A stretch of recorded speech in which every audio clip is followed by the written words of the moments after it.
It's 3 p.m. and time for the Daily Community Briefing. Team coverage of the latest local news important to you.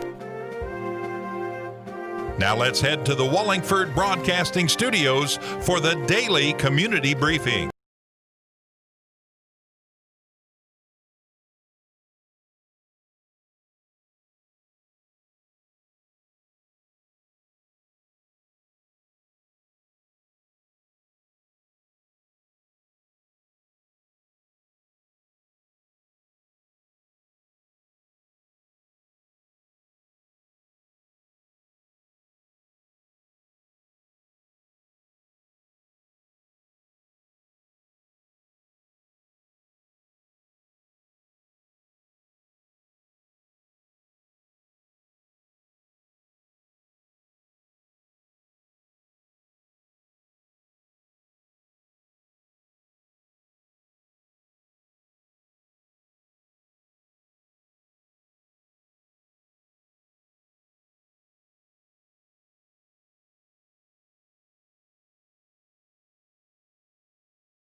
Good afternoon and welcome in to our newscast here today on your local news and information briefing, and we have an absolutely information-packed newscast for you today.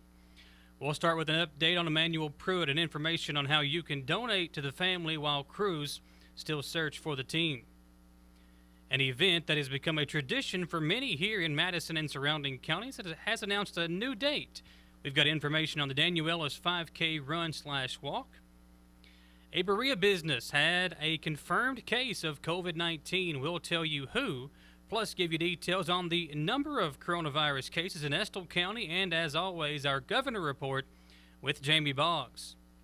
Speaking of Jamie, he and I spoke to the new head girls basketball coach at Madison Southern earlier today. Get to know Josh Curtis in an interview as he talks about himself and the program that he is taking over in Berea. Plus, we'll have Madison Southern's new principal. We'll give you the information on that, all that, and more coming up right now on your local news and information briefing. Well, over the weekend, recovery teams continued searching for the body of Emanuel Prewitt, the Madison County teen that went missing last Wednesday, and they were joined by a very specialized group from Tennessee. According to Laurel County EMA Director Mike Wilder, the new group has very sophisticated equipment, up-to-date sonar, and underwater drones. However, despite the efforts and the new equipment, Prewitt's body has still been unrecovered. A GoFundMe page has been set up to help raise money for the family. Lisa Saylor is the organizer, and she posted yesterday on the page that the second goal has been surpassed. So they have already set two different goals for monetary donations, and both of those have been raised. She said, "I am not going to continue to raise the monetary goal because what is an appropriate amount for a family at a time such as this?" She said, "Please continue to lift Kelly and Jezere and the entire family in prayer. And if you feel compelled to give, give." The link to donate to the GoFundMe page has been posted on our WBONtv Facebook page. Well, earlier today, there was a vehicle fire on I-75 southbound at the 83.4 mile marker. There were two lanes closed, and the left lane is the only one open. An update that that fire and the vehicle have been moved. According to the Facebook page of the Officer Daniel Ellis 5K run/walk, they have an announcement on this year's event. "We are excited to announce the new date for the 5th annual Officer Ellis Memorial 5K, which will take place on November 7th, 2020. We are hoping to be able to have an in-person event in the fall. If for some reason we are still unable to, we will proceed with a virtual run that same weekend. This year, while it is our 5th race, November is also significant for us. We will have lived without Daniel for 5 years. Daniel was shot on Wednesday, November 4th, 2015. This year, again, November 4th falls on a Wednesday. His end of watch was Friday, November 6th, 2015, and so we felt if the race had to be moved, it was fitting to move it to November of 2020.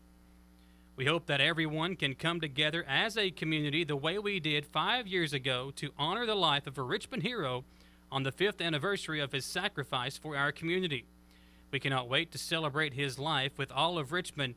If you were already registered for the race, we will automatically roll you over to the new date and time. Registration prices will remain at $25 until October 1st. We will be updating the website this week. Thank you for your continued love and support. We look forward to racing with you on November the 7th, 2020 at 8:30 a.m. You can feel free to reach out to them with questions at 457foundation@gmail.com. To sign up, you can go to officerellis5k.com. Well, the Laurel County Sheriff's Department was involved in an investigation Friday following a shooting which occurred off Allen School Road at a North London residence following a suspected domestic dispute that afternoon. Charlie Sizemore of East Bernstad was pronounced dead at the scene from a self-inflicted gunshot wound. Police say that Sizemore shot the victim twice before turning the gun on himself. The victim was airlifted by PHI helicopter to UK Med Center in critical condition with gunshot wounds. Investigators report 9 children were present outside at the time of the shooting. Well, earlier today, the Estill County Health Department gave an update on the coronavirus numbers countywide. The post on their Facebook page goes into detail with the following numbers for the county. As of June 15th, the COVID numbers for Estill County, they have total tested 637 people, negative results 633 with 4 positive results. They have 1 positive recovered with 3 quarantined. So that is the official updated numbers from Estill County. Out of 637 people that have been tested, 4 have tested positive for the coronavirus.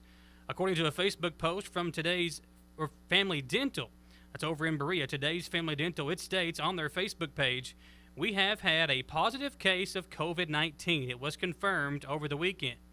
Anyone who was seen in the week of June 8th through June 12th has potential exposure. If you have symptoms or concerns, please be tested. The Berea Urgent Care will provide instant results. We apologize for any inconvenience. And that's coming from today's Family Dental and a Facebook post about a positive case of COVID-19.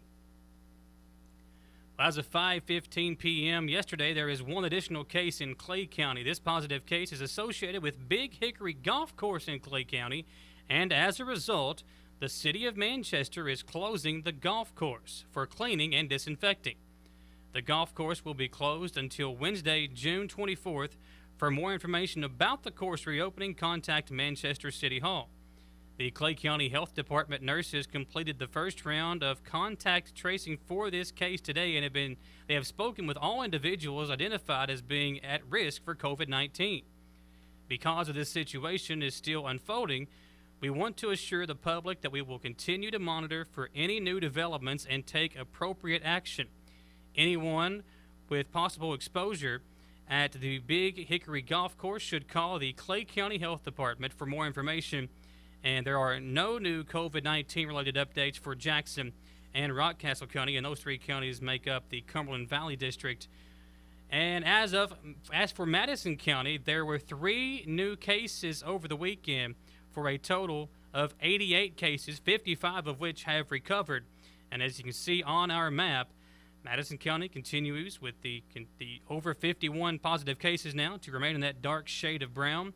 Estill County with now 4 positive cases. And for an update from our governor on the coronavirus and more, here is WBONTV's Jamie Boggs. Governor Andy Beshear issued a written update on the fight against COVID-19 on Friday. In that report, he shared 331 new cases of the virus in the Commonwealth. However, he made it clear that this number is overblown due to the backlog in data reporting, and many of those cases should have been included in Thursday's number. This brings Kentucky's new total to 12,166. 4 new deaths were reported on Friday as well, bringing Kentucky's total number of coronavirus-related deaths to 497. Today's report is slated to include updates on the reopening of schools in the coming months, as well as a further update on numbers and phases of reopening the state. I know this has been an extraordinarily difficult year for many Kentuckians, Governor Beshear said on Friday, but we will finish the fight against COVID-19 because of your compassion for each other and dedication to protecting those around you. This is Jamie Boggs, WBONtv 9 News. Over the weekend, there were 3 confirmed cases from the Laurel County Health Department, and this was updated on June 12, 2020. The total Laurel County cases now is at 39. Total active cases is at 11. With home and feeling better, there have been 9. 2 remain in the hospital and home recovering or have recovered, 28 total of those. And they even give an age breakdown, with one of those being over 80 years old, and they have 4 positive cases with 18 years or younger. It is now time for our first commercial break here on your local news and information briefing. I'm Michael Watkins. Glad to have you along on this Monday edition. We'll come right back on WBONtv.com, and we're also live on 100.7 The Coyote. I'm Michelle. And I'm Jennifer. And in the spring of 1992, Bishop Small Engine Repair was born in our mom and dad's barn in Estill County. Then in the fall of 1992, we made the move to Madison County, where we are today. With the support of our family, customers, and community, we have continued to grow in the outdoor power industry. With a full line of products from Kokudet, Grasshopper, Echo, and Shindawa, we can help you tackle your yard so you can enjoy it with your family. Bishop's Small Engine Repair, where our focus is our customer. Stop on in, 119 North Estill Avenue in Richmond. We can't wait to see you. When you need professional assistance, White & Associates Certified Public Accountants and Consultants of Richmond can help you, providing professional services to individuals, small business, self-employed proprietors, corporations, municipal, governmental, and not-for-profit organizations. White & Associates provides individualized services for taxes, audits, business startup, consulting, financial services, payroll, and bookkeeping. Visit the website for more information and to see the local testimonials. White & Associates, PSC, 1407 Lexington Road, Richmond. The Estill Clinic and Urban Healthcare Pharmacies are focused on providing the best care possible for the people of Estill County. Our care for our patients and our community is what sets us apart. With society's fast pace, we want to make sure you leave with the information you need about your medications. With the knowledge and experience of John, Ryan, and Janet, you are guaranteed excellent service, whether you're in the store or pulling through the drive-thru. Taking care of the people of Estill County is our #1 priority. So stop in or give us a call to become a part of our community. It's been a busy year. So what's on your to-do list? Serious house hunting, home improvement projects, or maybe a new car or a boat for summers on the lake. For more than a century, your neighbors at Cumberland Valley National Bank have been helping turn plans into reality. Stop by any of CVNB's branch offices or visit cvnb.com and find the right personal vehicle or home loan that fits your budget and meets your needs. CVNB, local banking with big-time advantages. Member FDIC, equal housing lender. Gillum Sports Lounge is known for a place to gather to watch sports. They are back open, but are still asking customers to practice social distancing and to wear a mask upon entering the restaurant. Jeff and the staff are making sure that the inside is cleaned and sanitized, and they still offer the same great food and service that has made Gillum's what they are for almost 30 years. If you're still staying safe at home, Gillum still has curbside service or delivery through Colonel Delivery. Place your order now at GillumSportsLounge.com. Chenault Vineyard is continuing to prepare for the season opening as they follow the guidelines to help keep their employees and customers safe. While their opening date is yet to be determined, you can still grab your favorite Chenault Vineyard wine and local delivery on Wednesday and Saturdays or curbside pickup on Tuesday and Friday. Place your order now at ChenaultVineyards.com, or for more updates, like the Vineyard on Facebook or follow them on Instagram. Chenault Vineyard reminds you to stay safe, and they look forward to serving you locally grown wine at the Chenault Vineyard in Richmond. Four Paws Unleashed brings a new state-of-the-art approach to pet care. Their suites are designed to feel like an elite hotel room, complete with Simmons Beauty Rest mattresses and TVs. Four Paws also has grooming services available as well. Visit their website, fourpawsunleashed.com, to find out more. Community Trust Bank is local people making local decisions. Stop in today and let them help you with loan products for the individual or small business. Stop by and see me, Jennifer Ward, today at 128 West Main Street in Richmond. Community Trust Bank, a banking tradition in Madison County since 1903. Patrick O'Neill has been serving Central and Eastern Kentucky since 1995. When someone is accused of something they didn't do, or when a good person makes a mistake, they need the best representation they can find. And that's Patrick O'Neill. Whether it's criminal defense, Social Security, disability, personal injury, workers' compensation, or deeds and wills, when you need legal advice, trust the expertise of Patrick O'Neill. He will get you the money you deserve. His office is located in Jackson, but Patrick practices all over Central and Eastern Kentucky. For more information or for a free consultation, call 606-666-2990.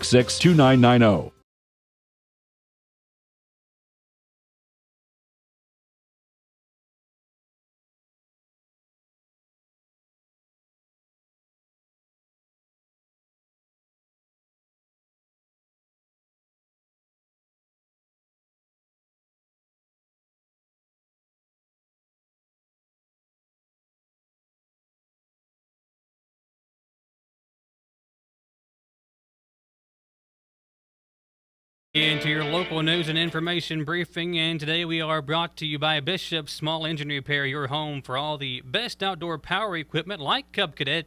Check out their curbside shopping on North Estill Avenue in Richmond. East Main Liquor, the cheapest beer around, right here in Richmond at 1423 East Main Street.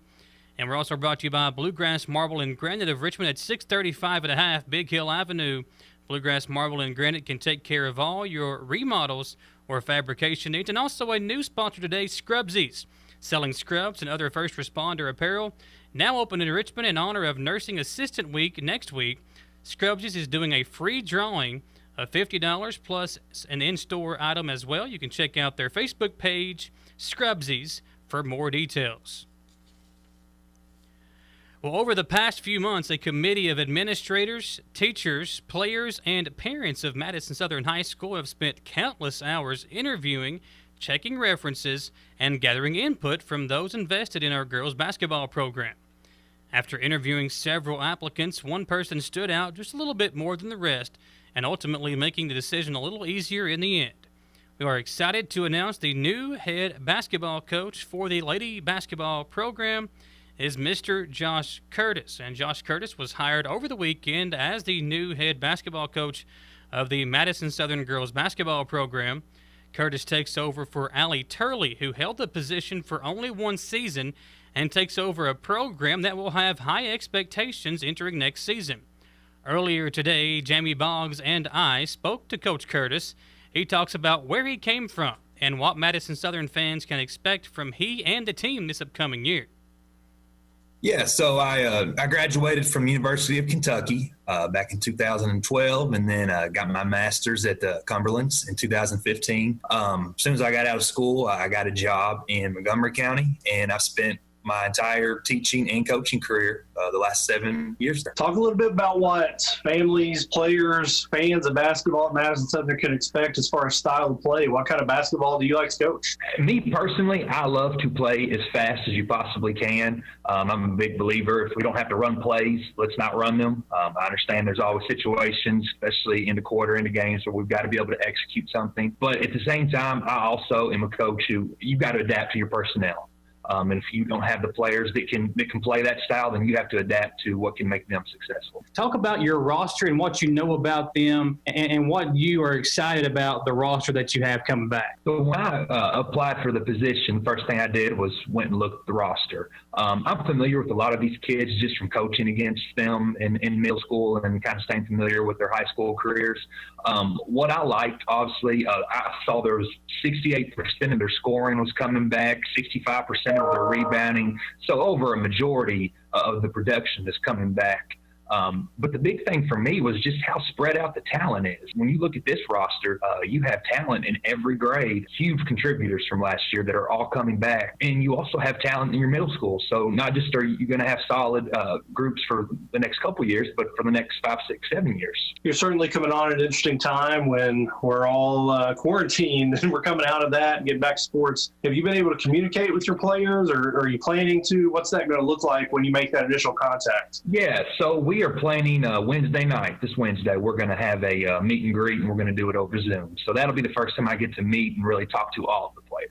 Well, Coach, we appreciate your time. I know it's kind of a busy time for you being out there and trying to get to know your team and everything. Is there anything you'd like to say to the folks in Berea about what they can expect from you all this year? Maybe the fans, give them a little positive vibes going into an off season? Just expect a fun style of basketball. We're going to work hard every day. We may not have great shooting nights sometimes, but just put it all out there every day. For an extended version of that interview and to get to know more info on Coach Curtis, check out the sports show tonight at 6 p.m. here on WBONtv. We also speak to Estill County football coach Jordan Markham on the precautions that he is taking and his team due to COVID-19. Well, James Ray has been named the principal at Madison Southern High School, another change in the administration over there. He posted this message on his own personal Twitter account on Friday evening. I can't say enough about everyone at Clark Moore's and what a special place it is. While it is hard to leave, I am excited for the opportunity to return to Madison Southern High School and serve as the principal. I look forward to getting back on campus and getting to work very soon. And WBONtv will hopefully have an interview with Mr. Ray in the coming days, and we will play that back on our newscast later on this week. It is now time for our second and final commercial break. When we come back, lots more to get to, so stay tuned here on your local news and information briefing live on WBONtv.com and 100.7 The Coyote. I'm Michelle. And I'm Jennifer. And in the spring of 1992, Bishop Small Engine Repair was born in our mom and dad's barn in Estill County. Then in the fall of 1992, we made the move to Madison County, where we are today. With the support of our family, customers, and community, we have continued to grow in the outdoor power industry. With a full line of products from Kopudek, Grasshopper, Echo, and Shindawa, we can help you tackle your yard so you can enjoy it with your family. Bishop Small Engine Repair, where our focus is our customer. Stop on in, 119 North Estill Avenue in Richmond. We can't wait to see you. When you need professional assistance, White & Associates Certified Public Accountants and Consultants of Richmond can help you, providing professional services to individuals, small business, self-employed proprietors, corporations, municipal, governmental, and not-for-profit organizations. White & Associates provides individualized services for taxes, audits, business startup, consulting, financial services, payroll, and bookkeeping. Visit the website for more information and to see the local testimonials. White & Associates, PSC, 1407 Lexington Road, Richmond. The Estill Clinic and Urban Healthcare Pharmacies are focused on providing the best care possible for the people of Estill County. Our care for our patients and our community is what sets us apart. With society's fast pace, we want to make sure you leave with the information you need about your medications. With the knowledge and experience of John, Ryan, and Janet, you are guaranteed excellent service, whether you're in the store or pulling through the drive-thru. Taking care of the people of Estill County is our #1 priority. So stop in or give us a call to become a part of our community. It's been a busy year. So what's on your to-do list? Serious house hunting, home improvement projects, or maybe a new car or a boat for summers on the lake. For more than a century, your neighbors at Cumberland Valley National Bank have been helping turn plans into reality. Stop by any of CVNB's branch offices or visit cvnb.com. and find the right personal vehicle or home loan that fits your budget and meets your needs. CVNB, local banking with big-time advantages. Member FDIC, equal housing lender.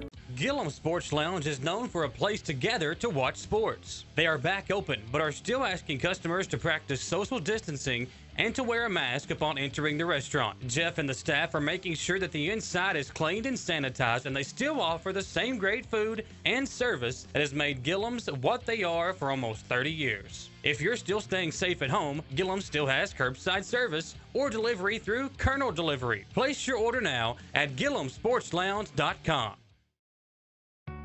Chenault Vineyard is continuing to prepare for the season opening as they follow the guidelines to help keep their employees and customers safe. While their opening date is yet to be determined, you can still grab your favorite Chenault Vineyard wine and local delivery on Wednesday and Saturdays or curbside pickup on Tuesday and Friday. Place your order now at ChenaultVineyards.com, or for more updates, like the Vineyard on Facebook or follow them on Instagram. Chenault Vineyard reminds you to stay safe, and they look forward to serving you locally grown wine at the Chenault Vineyard in Richmond.